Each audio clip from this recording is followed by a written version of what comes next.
Hello, everybody. This is Anthony Bionis from Mission Start Podcast, and if you enjoy listening to us, not only on the website but also on iTunes, be sure to check us out on Stitcher as well. Stitcher is an iPhone, Android app, also on other smartphones. You can download for free, and also registration is for free too. It's an app that you can listen to any podcast that is on there without ever downloading a file. When you register with Stitcher, be sure to put in promo code Mission Start or Conover or both, and you get to automatically be entered into a $100 prize every month from Stitcher. So be sure to check us out, support us, and we'll support you guys.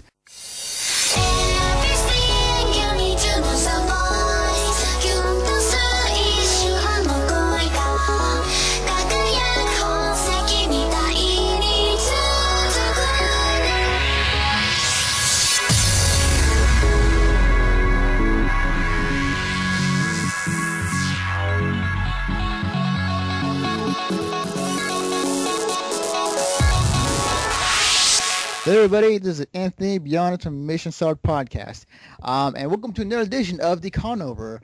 And out of the Conovers I have ever had or hosted, this one is probably one of my most excited because Jeremy here went to Comic-Con, the holy land of nerddom. Every time someone says that, you went to Comic-Con, you almost expect like this choir to come up behind you or something. You went to the mecca of all things nerdy. So Jeremy, Comic-Con was for about 4 or 5 days, correct? It's technically 4 and I guess a half. For those that paid an extra $25 on their badges, they got into what's called Preview Night. And this is only for 4-day badge holders, where they basically crack open the dealer's hall a little early, and I think the only ones ready are the big booths, you know, your marquee names like Marvel and DC and Top Cow and all them. Right. And they did a bit of an early sale on convention exclusives, as well as some parties that started on Wednesday. Awesome. Sweet. So you went to Comic-Con, I believe it was last weekend, I think, or yeah, it was just this last Thursday to Sunday. I only had a 4-day badge because, you know, at the time I could only get enough days off to cover the convention itself plus the day after. You know me, I don't rush out of a con. Right, definitely. So I didn't take part in Preview Night, although the option was sort of there. Okay. All right, so take us through us. First of all, how was Comic-Con to you? Was this your first time going, or was this your second, third? Technically, it was my third, although this was the first time I've been in 12 years. So wow. Last time I was there, I predated, you know, all the Hollywood money, all the hype. You know, this was back during the period where you could still walk up on any particular day and get at least a 1-day badge, if not the whole thing. Wow. So I knew going in that I was expecting something different, and as you guys know, you know, Anime Expo's made me cautious, I guess you could say, of larger conventions. Right. This thing is 3 times the size of Anime Expo in a building that looks to be about, you know, a little larger to some degree. So as you can imagine, I went in skeptical. And, you know, considering that my on Wednesday was supposed to be my travel night, you know, while everyone's at Preview Night, I was trying to get there by train. Let me lay out how my day went. I had narrow windows to catch each subsequent connection. I had a bus to a subway to the Amtrak. Oh, wow. And at best, I only had like these 12-minute windows to make it.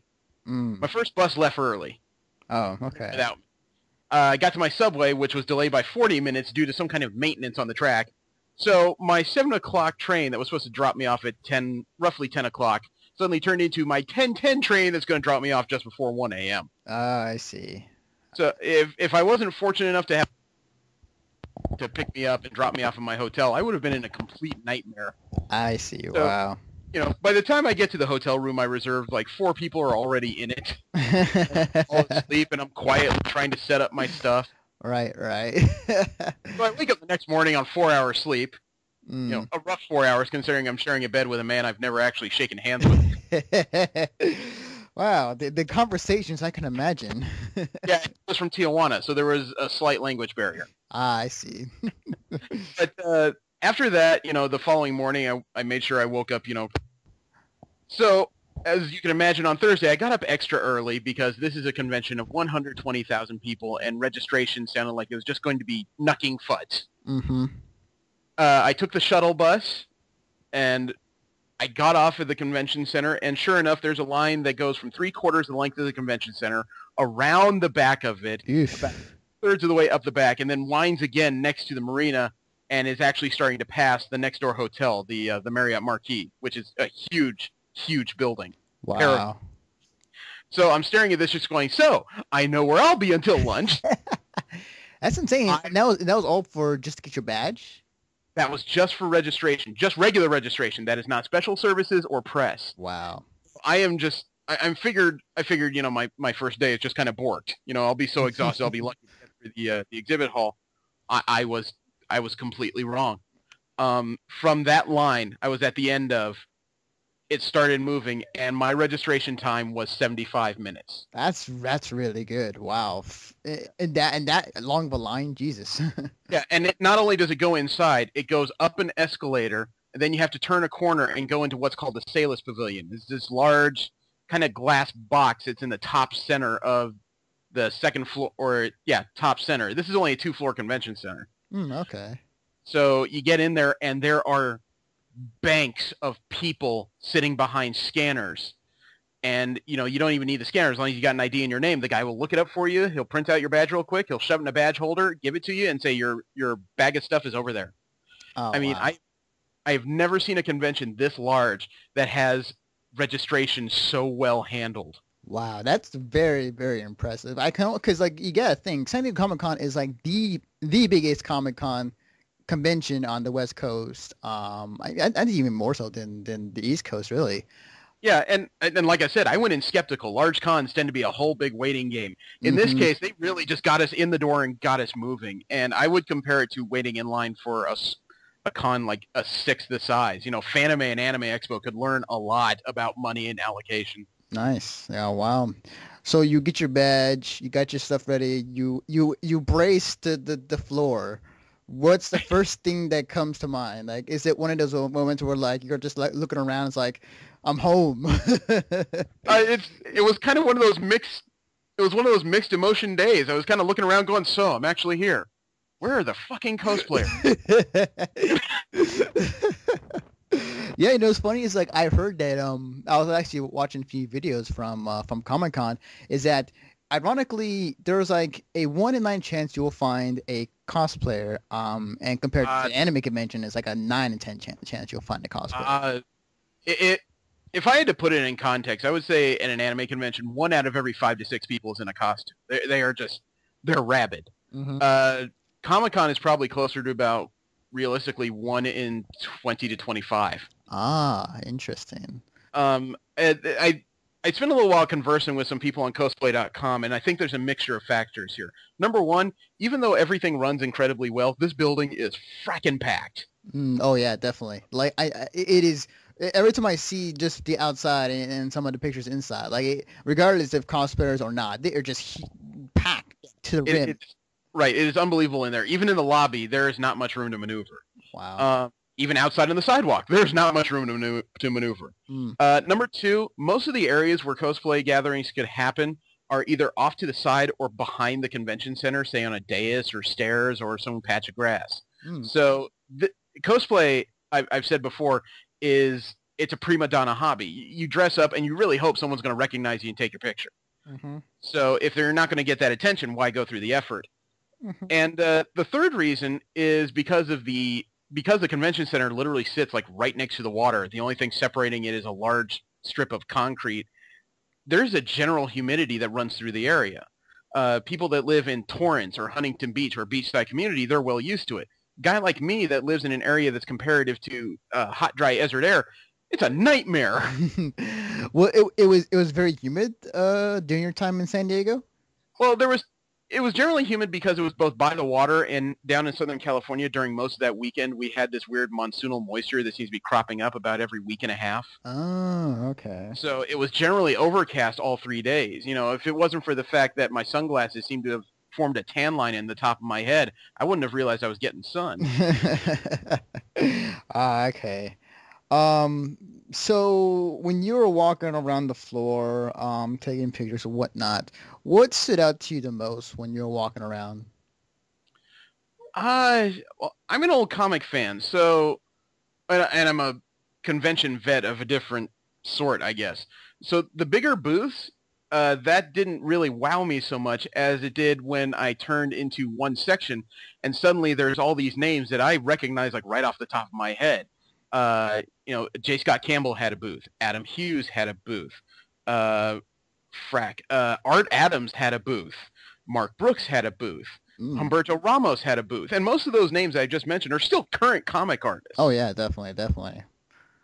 So it is really one of those things that when you're walking around, you are just kind of shocked that all these people are not just here, they're accessible. They have their own booths, their own signing times. They're not like beholden completely to other companies like you'd expect. I Mm-hmm. mean, I even met a net artist that I've been following for like a year and a half and bought a couple of his prints. Oh wow, that is really awesome. His name is Stanley Lau. Online, he's called Art Germ. He's famous enough to have done a couple of the design sketches that have been turned into sideshow collectible statues. Oh wow, that is awesome. Wow. That's really cool to hear. Now I'm not quite sure how Comic Con exactly is set up as far as like where some of the panels will be and where the artist alley is. Could you describe like how Comic Con is set up? Okay, I love a challenge. The entire bottom floor is one possible continuous exhibit hall. So you literally have something that's about a block long that is one continuous exhibit hall if somebody pays the money for it. And that thing was end-to-end exhibitors. Hmm. Uh, the upper floor is all different ballrooms and meeting rooms. So that's where the large amount of the panels were held, with the exception of, the most infamous section of Comic-Con, Hall H, which is off to the side of the bottom floor. But the way they had it set up was that it had its own exterior entrances, so the line to that was outside.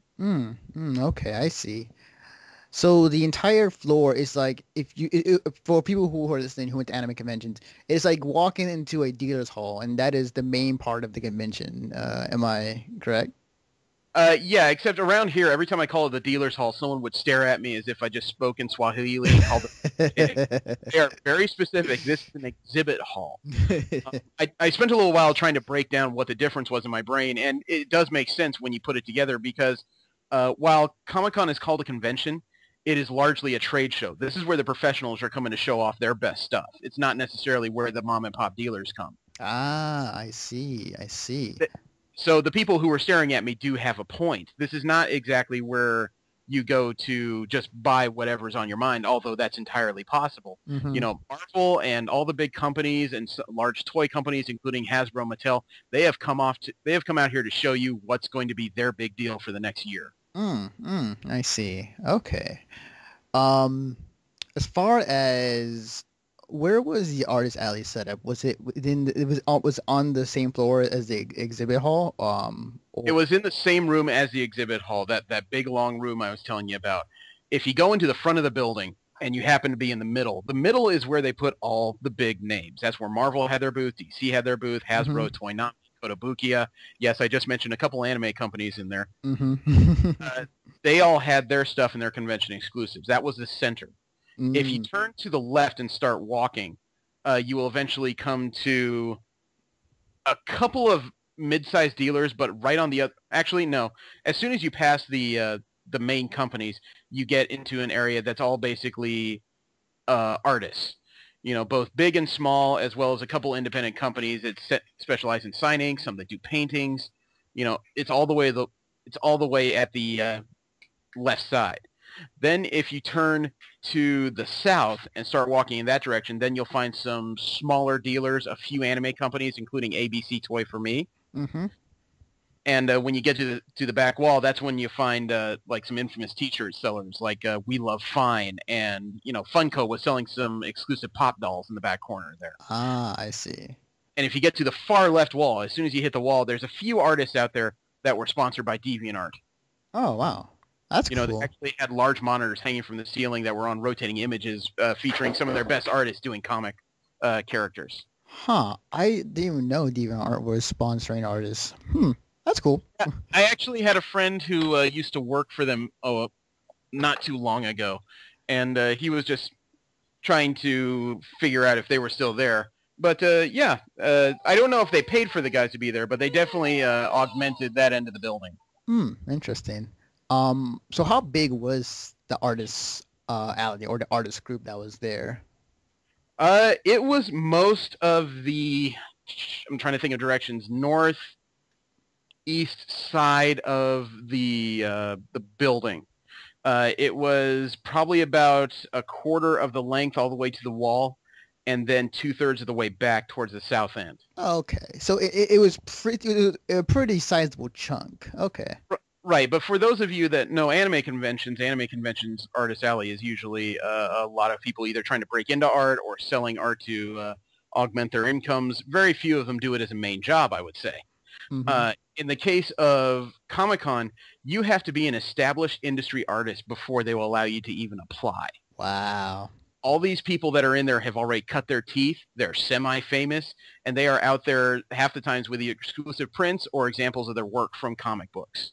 Wow. So these are pretty much kind of your semi-professional, top of the line artists. These are completely professional. Half these guys that I mentioned before, they did like Marvel covers and interiors. Oh wow.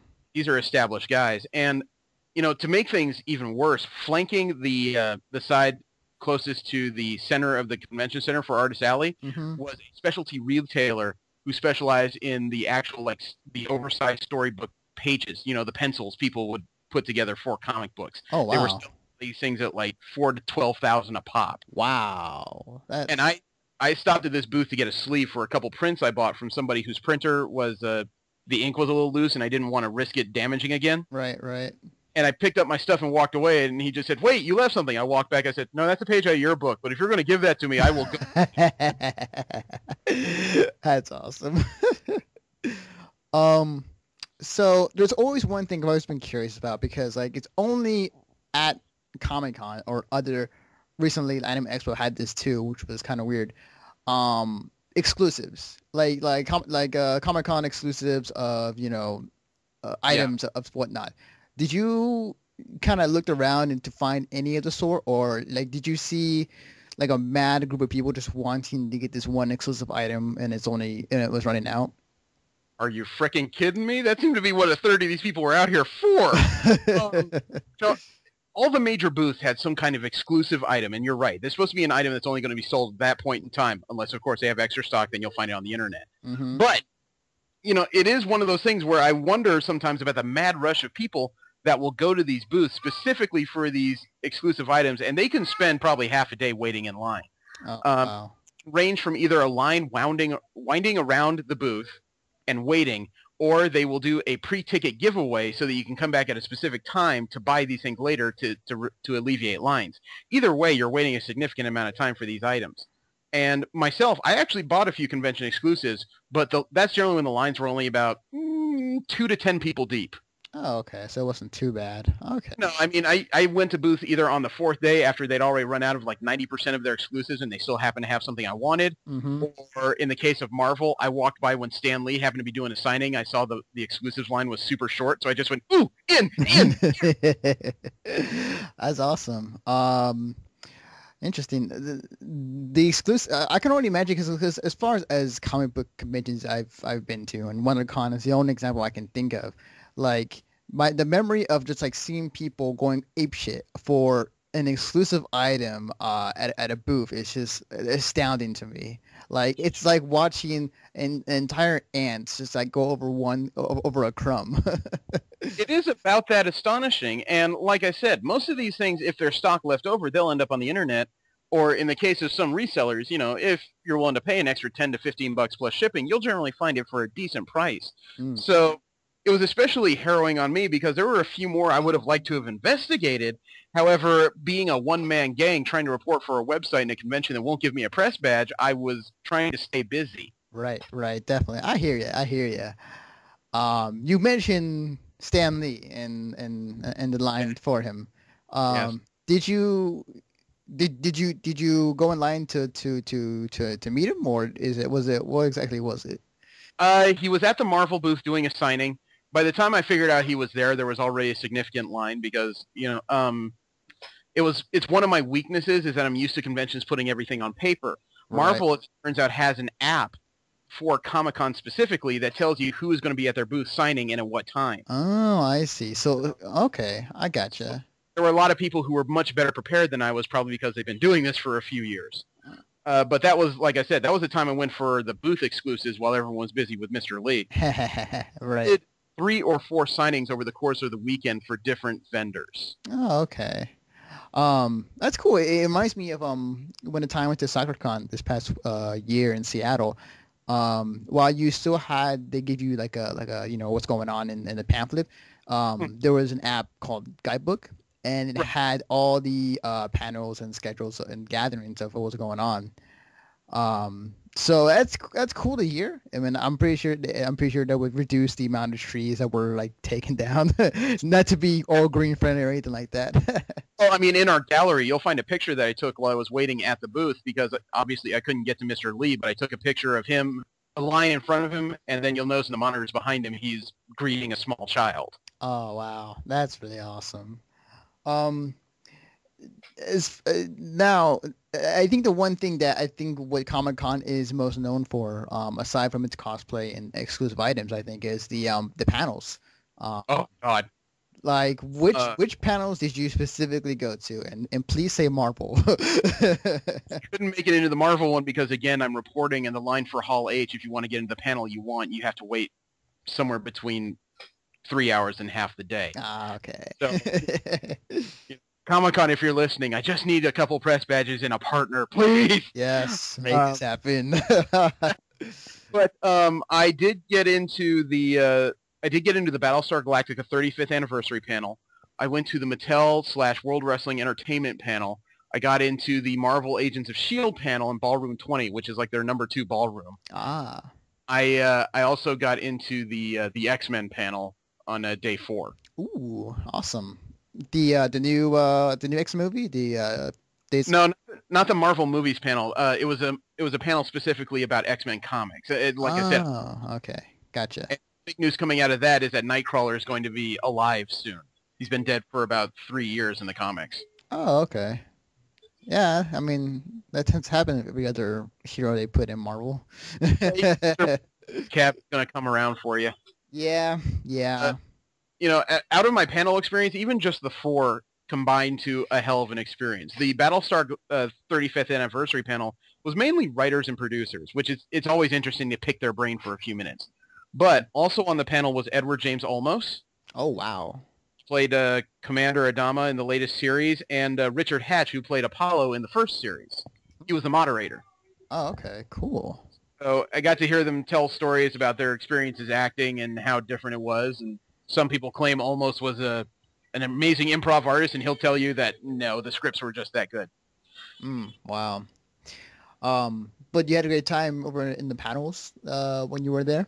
Yeah, I got to shake the Miz's hand. There were some interesting jokes by Mick Foley about everything going on. Although the most interesting one was definitely the Agents of S.H.I.E.L.D. panel because they don't clear the rooms. People will sometimes sit through 2 or 3 panels, bookend the ones they want and just not risk getting in line again. Right, right. Even though I was close to the front of the line, I was still in the back of the room. Thankfully, there are these large monitors that, of course, there's pictures of that in the gallery. One of Clark Gregg as he was making his entrance. Mm-hmm. For those that don't know, that's Agent Coulson in the Marvel movies. The panel itself had a couple surprises because when the writers of the show introduced all the actors, there was one mic left open. So I'm expecting, okay, so that's where J. August Richards is going to sit, the mystery superhuman in the series, or at least in the series opener, right? Mm-hmm. No, they announced that their special is Joss Whedon himself is sitting down there. So the field is going, so the room is going kind of bananas. Oh yeah, I can only imagine grown men just excited like schoolgirls over this. I'm sitting there just going, why can't I get a closer seat? And they do this odd choice at the beginning that they do a little bit of back and forth amongst each other, then they immediately open it up for Q&A. The first one is this adorable kid who's there on his Make-A-Wish it was his Make-A-Wish thing to be at Comic-Con. He was dressed up as Two-Face. Oh, that's cool. What he asked. The next guy was he was dressed up as Waldo, except he had a full mask on. That's cool. Third one kind of threw us all for a loop because she asked if they happen to have a clip. And then Joss Whedon leans forward on his mic with a sullen expression. He says, due to Disney and ABC and lawyers and all these other things, we were not allowed to bring a clip. Okay. The whole crowd just made the sound you did. And then he leans forward again, so we're just going to play the whole first episode. Wow, that is awesome. So the panel itself was listed as an hour. We only heard these guys for about 15 minutes. In total. After that, they almost immediately just kind of walked off the stage. They turned off the lights, and then they played the whole first episode. Wow. Okay, so tell me, how is Agents? Please tell me. I found it entertaining, but I'm a Marvelite. I'm not an easy mark. I just appreciate my entertainment. I liked it. I went with a relative who's notoriously hard to impress. Oh, interesting. He enjoyed it. Oh, wow. Like, thoroughly. I don't want to get anybody in trouble and post a bunch of spoilers about what's going to happen September 24th on ABC. Yes, they had us chant that. August Richards' role, the superhuman that's been in all the promos, it appears, actually I'm sure of it now, because in the credits he was listed as guest star. So his appearances may be sporadic at best. This whole show is going to revolve around Agent Coulson, why he's back, how he's back, and this ragtag group that he's put together specifically to deal with new superhumans. I see. They're trying to put together a second Avengers set, but definitely, the powers that be in S.H.I.E.L.D. are going to try their best to guide the new ones that come out and at least stop them from becoming villains. I see. So they're gonna explain how Coulson is not dead, like. They edged into that in the show, but they never came up with an explanation. I have my own theories, but I'll keep those to myself because it might spoil a bit too many things if I'm right. Right. Gotcha. Okay. But Nick Fury obviously has allowed Coulson to put together his team to deal with, I guess he has in his mind that the Avengers are not the only special people out there, so somebody has to give him a helping hand. And that's his job. Wow. That's really cool. I cannot lie that I am very jealous when I first heard the news that. Actually, I think I can say one thing that won't spoil anything. Okay. Kobe Summers made an appearance in the first episode as Maria Hill. Ooh. So ABC, or at least Joss Whedon, definitely came out with all guns a-blazing when he started this series. Nice. I cannot wait. Oh, man, it should be awesome. So after the panel was over and you walked out, was like everybody that walked out with you was just like in that daze, like, oh my God, this is the most awesome thing I've ever saw. Everybody that was leaving that room that wasn't sticking around for the next panel was definitely in that. Well, everybody wishes they were in there now. But Jeff Loeb was there, he's one of the people that's head of Marvel TV. And he started off the panel by saying, "Is it hot in here?" And he takes off his outer shirt and he's wearing this dark shirt with a shield symbol on the chest. He turns around, it says Coulson lives on the back. So the other half of the conversation was everyone wondering, I wonder what booth sells that shirt. Oh yeah, good question. Huh. It was the Marvel booth. Of course.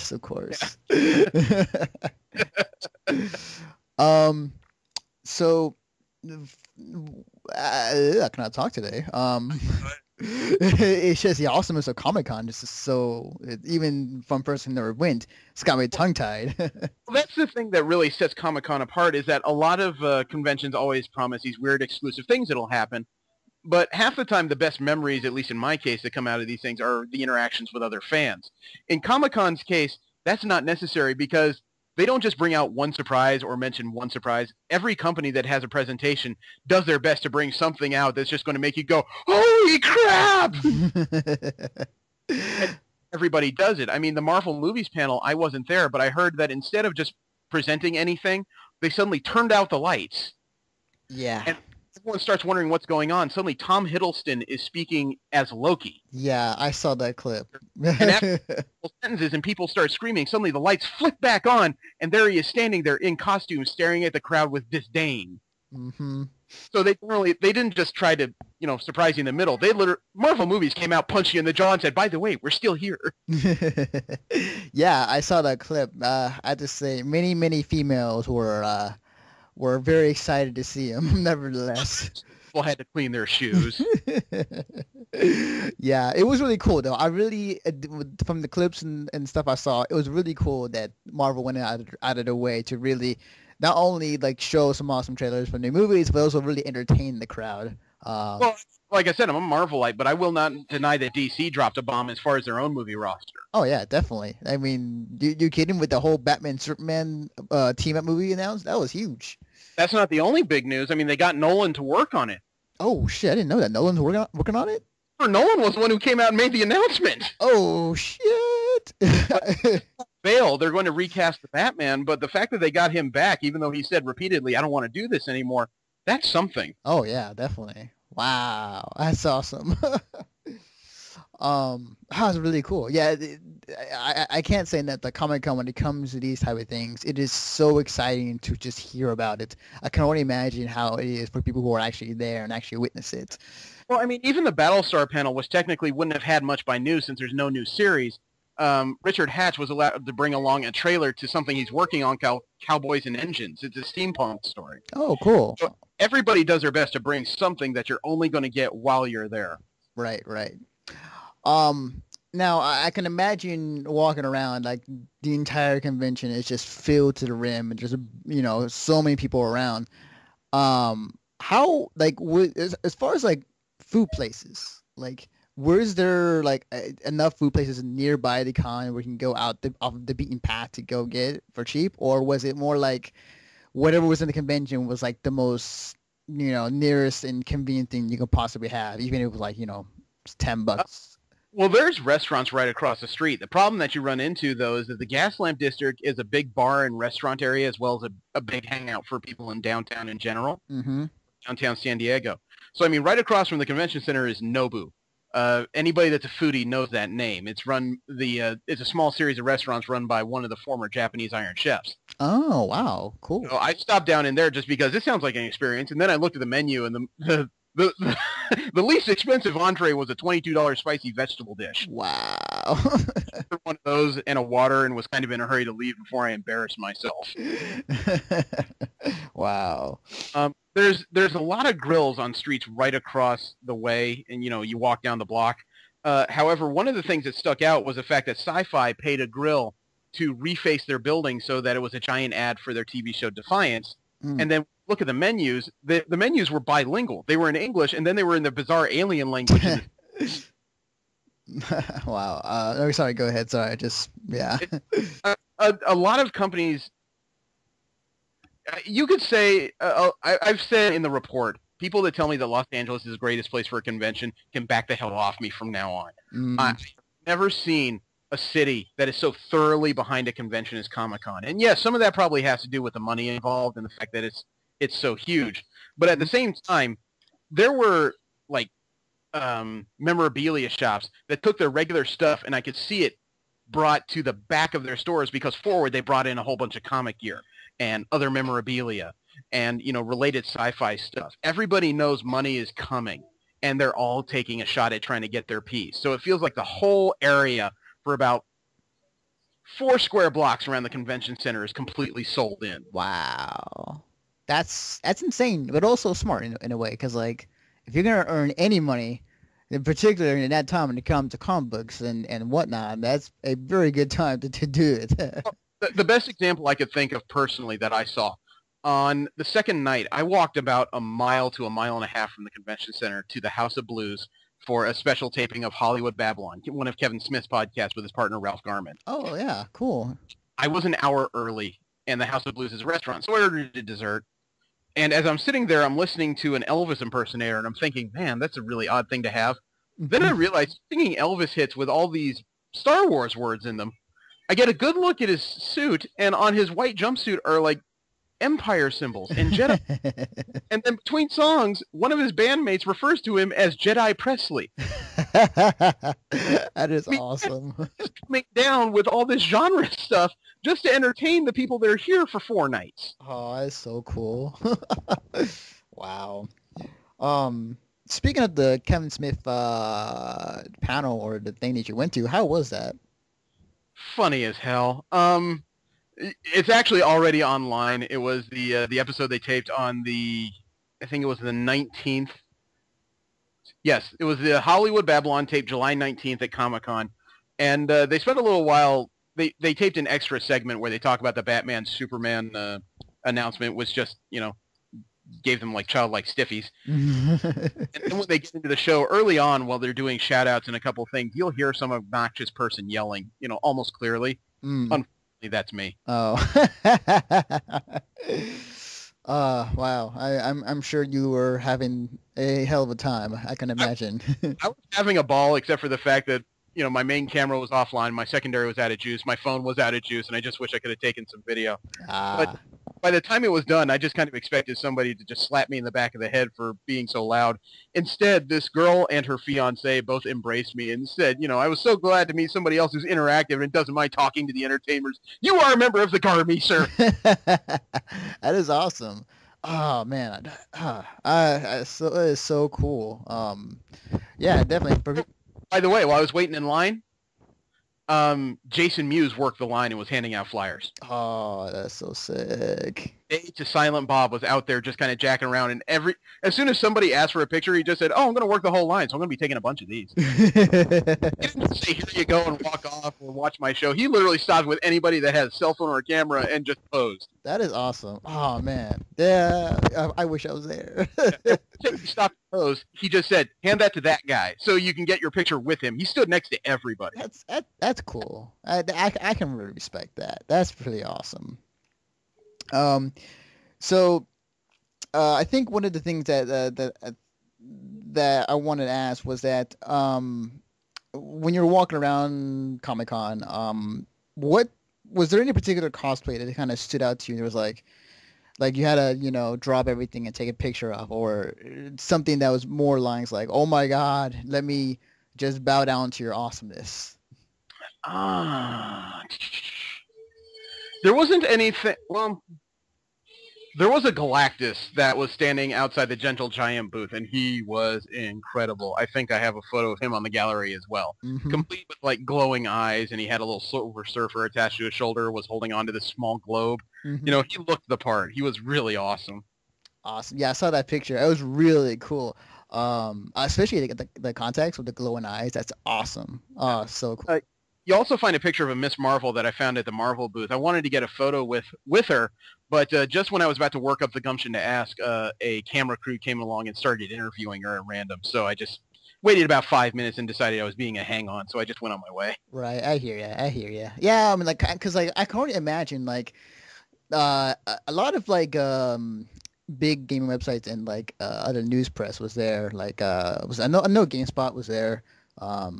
And a few others. I can't name top of my head, but yeah. Well, GameSpot had its own booth, and they sponsored the classic gaming arcade there. Oh, cool, awesome. Yeah, but yeah, like it's still astonishing to me that such a large event can draw such a huge crowd, and I mean, for all intents and purposes, like it goes successful. I mean, I'm not sure what's going on behind the scenes, but. From the sounds of things, like Comic-Con every year has always been, getting bigger and bigger, but still managed to keep everything in line and nothing bad ever happens. Well, yeah, except for a few things, but most of the bad stuff that happens, the unfortunate thing last year where a lady was jaywalking was hit, or the thing 2 years ago where two people were fighting over a seat in Hall H and one stabbed the other in the eye with a pencil. Yeah, I must say that those things are caused by other people and their, I don't want to say deficiencies, but they're bad choices. I have really not heard about anything terrible that has happened at Comic-Con because of a bad organization. Mm-hmm. And these guys, they do manage to stay very professional. I mean, everybody I ran into used the words sir or madam or thank you, please do, please don't. Wow. There was no surly teenagers like you're used to at anime conventions. Nobody was there just to earn a badge. It seemed like all these people were really trying to make a better weekend. Wow. So the staff there was very polite and was very helpful. Oh yeah, I had tried to enter through a door that I wasn't supposed to, and the guy just said, "Excuse me, sir, you can't go that way. You'll have to go in that direction." He actually pointed me towards the right door. Wow, that's really cool. I was gonna say, yeah, it's with comic conventions. I noticed that it's a lot more. The crowd is a lot more mature and it's a lot more chill, and it's not as crazy. Well. with the exception of the exclusives. But like for the most part, it's very low key, and it's not as a I guess of a hassle. I guess at anime conventions where there's still people like that, but it's still the younger crowd, and there's still like a bit of the people who don't think. You know what I'm saying? That may have to do with the average age of the goer because comic books inherently have this aura of history about them. You know, half the people that are out there are hawking things that they were collecting when they grew up. Hmm. Anime fans tend to skew rather young, usually around the college age is the average, simply because I don't. You may have a different perspective on it than I do, but people generally don't dig history in anime. Most of the time, everyone's stuck on the new. Mm.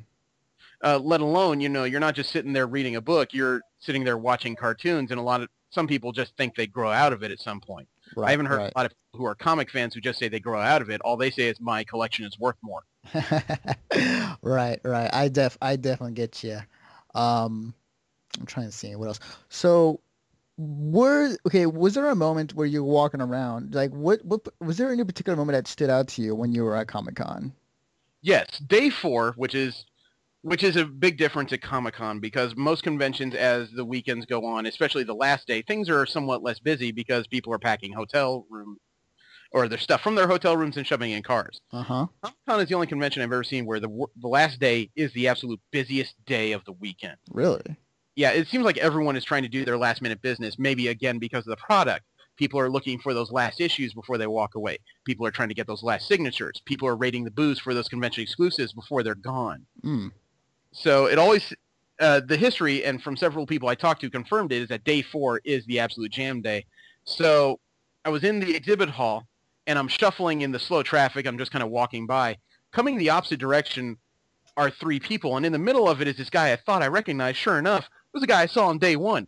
Edward James Olmos was just walking the other way, pointing over my head. Yeah, the booth I was looking for was right over there. They have something I need. Oh. So when you're walking by, just going, you're an Oscar-winning actor who's just freaking shopping. I mean, even after he passed, the guy in front of me just turned around and said, "This is so awesome." Yeah, oh man, I couldn't imagine just how when you saw that, it's like, oh my God, it's him. Yeah, and from what I understand, it seems like a lot of people have these individual experiences where guys like Kevin Smith, Ralph Garman, Jason Mewes, Dolph Ziggler, it seems like there's a lot of people who are randomly mixing in with the crowds and just walking around shopping. Just because the crowds are so dense, it is hard to pick somebody out from a distance. Oh yeah, definitely. Yeah, definitely, definitely.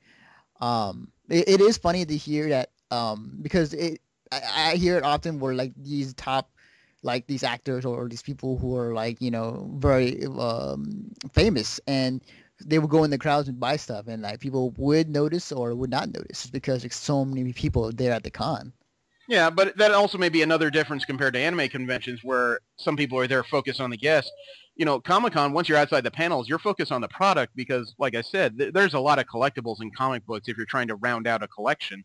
They may be so busy on their own stuff, they're just not paying attention to these other guys, or they're so busy on the collectibles, they may realize that the star's here, but they don't care. They have to get that issue of giant-sized X-Men #1 before the next guy comes along to buy it. How was the gatherings or in your case like the Marvel gathering? How was that?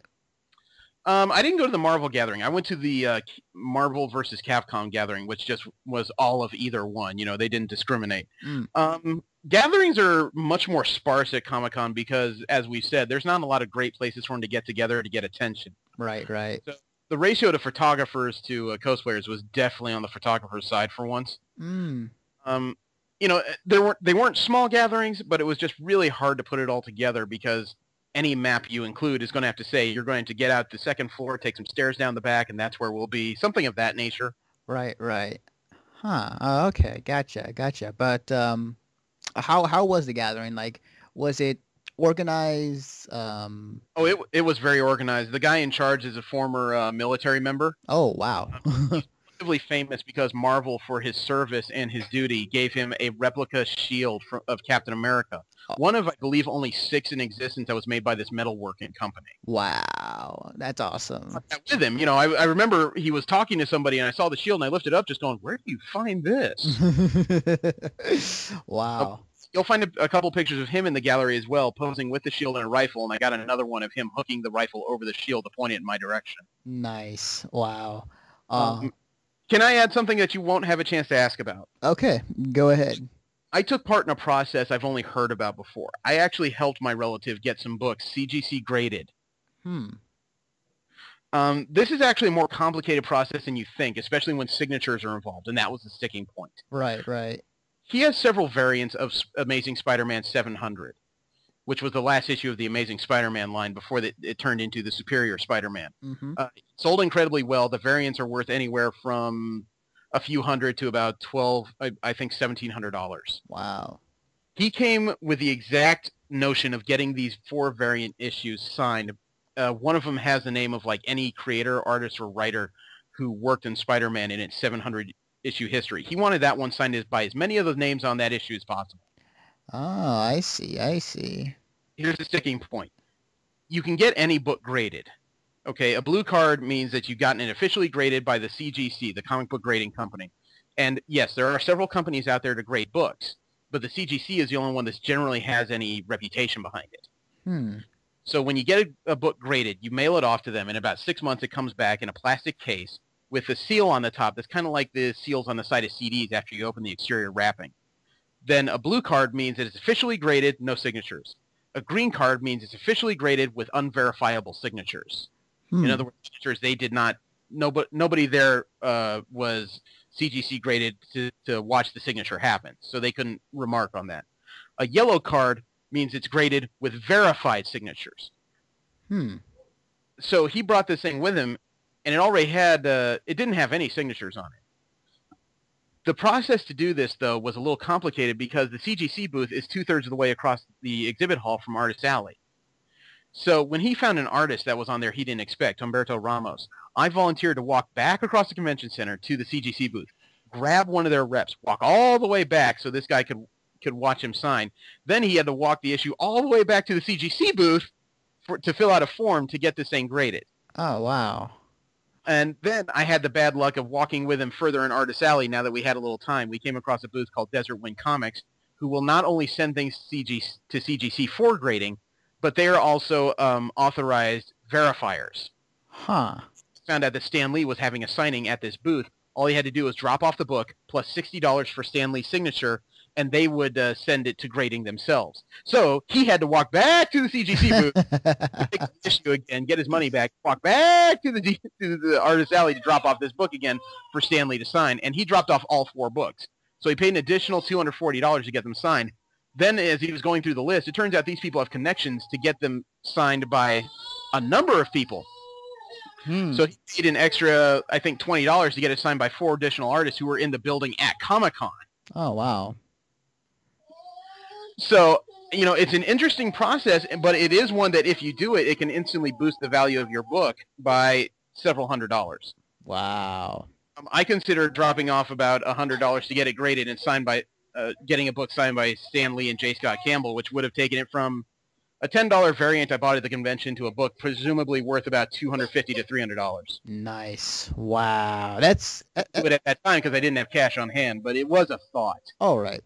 Oh, so speaking of which, okay, so for people who never been to Comic-Con, as far as advice, like, how much money should you bring, and, like, how... Because I can only imagine, because you're going to be there, because you're there for the past 3-4 days. I can only imagine that you only had so much money to work with. Like, how much money would you advise people bring in? That depends on your level of on the level you want to get invested. Frankly, as far as food, I would bring a minimum of about say $40 in groceries per person. And then probably about another 100 because the restaurants around are not cheap, and the ones that are cheaper probably have a line outside them. I see. I saw a number of vendors who had multiple copies of very important issues with CGC gradings from like 2 all the way up to 8.5, and for a book from the 60s, that's amazing shape. Wow, wow. Wow, that's crazy, but that's awesome at the same time. Okay, that's cool because like. One day I will have to come to Comic-Con one day. It is like every nerd has to do a few things, and Comic-Con is one of them. Yeah, a good example was I would say every day I had that badge around my neck, and every time I was walking outside, either to get to the shuttle or to get to another part of the building or somewhere else, somebody offered to buy the badge right off my neck. Wow, really? Like there were people desperate enough to do that? Not desperate enough. I mean, they were offering like hundreds of bucks to just take it and go. Wow. I mean, and I Comic-Con has a great system to keep people from doing that because you get into a priority resale for the great system to keep people from selling their badges.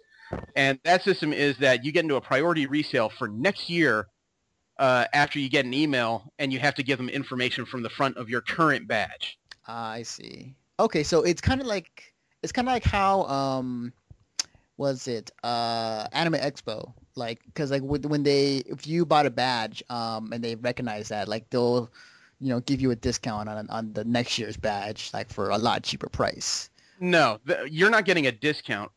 See, Anime Expo is trying to become Comic-Con, and their version of doing that is doing a sale for next year before the convention ends, and then you can get it online as soon as you get home the following day if you couldn't afford it there. Mm-hmm. In Comic-Con's case, we have 120,000 people. We always sell out in minutes. Those of you that are coming, we're going to recognize that you not only are you here, but if you're a regular fan, we're going to give you a chance to get in the door first. I see. Anybody that has a badge from 2013 has first shot at badges from 2014 before they go on public sale. Yeah, that's a huge advantage because like I remember this past year, me and other people were trying to get Comic-Con badges, and they were just like gone within the first 10 to 20 minutes. Yes. Yeah. Yeah, and that's the thing is the sale of badges for the last 2 years has only taken an hour, but the waiting room fills up so fast that once it reaches about 160,000 people, they just cut it off and say, you guys just don't have a shot. We're not even going to make you feel bad about this. Yeah. Yeah. I mean, at least they tell you. I mean, like you're not going to be waiting there for like a couple hours. Well, it used to be that people could buy badges online for up to 4 people, but I guess people were taking advantage of that and reselling their extra badges. So as of last year, it's 1 for 1. You have one registration number, you can only buy a badge for that registration number. So you can come in with multiple registration numbers, but they have to be verified individuals that are pre-registered in their system. I see. Okay. Wow. So in other words, one person cannot buy 4 badges for himself and happen to have a couple extra. No, one person can buy 1 badge. Gotcha. Okay. So overall, like if you were to kind of put a cap on a Comic-Con this year, what would it be? This is the kind of convention everybody dreams of. It has general appeal. The city loves it. The city is behind it. No one is made to feel like a freak or an outcast, regardless of what kind of fandom you have. And, it has some crowding issues, and of course it has an issue where everybody wants to go, but I found out there's strong reasons for that. So this may not be a convention in the strictest term, but this is definitely the ultimate trade show that has more than enough reasons per year for people to attend. Mm-hmm. Yes, agreed. Comic-Con is, like I said, it is like one of the things that every nerd has to go at least once. Yep. And it's been proven in this podcast. Thank you, Jeremy, for joining me for this awesome podcast about Comic-Con. Where can they find you on the internet? I'm on cosplay.com under the handle Freight. I appear to have gained some kind of reputation there. I have an email for the company at mspfreight@yahoo.com. You can also follow us on Facebook as Mission Start Podcast, as well as we have a weekly show mainly about comic books called the Rollin' 20s. You can find on iTunes and on Stitcher. Right, exactly. Jeremy here is the host of Rollin' 20s, and they always have a show every week. Yeah, we have a recording schedule for tomorrow, in fact, about the first volume of... Actually, it is all about the second half of the current run of All New X-Men. The time travelers have, the original X-Men have come to the future to try and fix things. However, considering everything I have to talk about regarding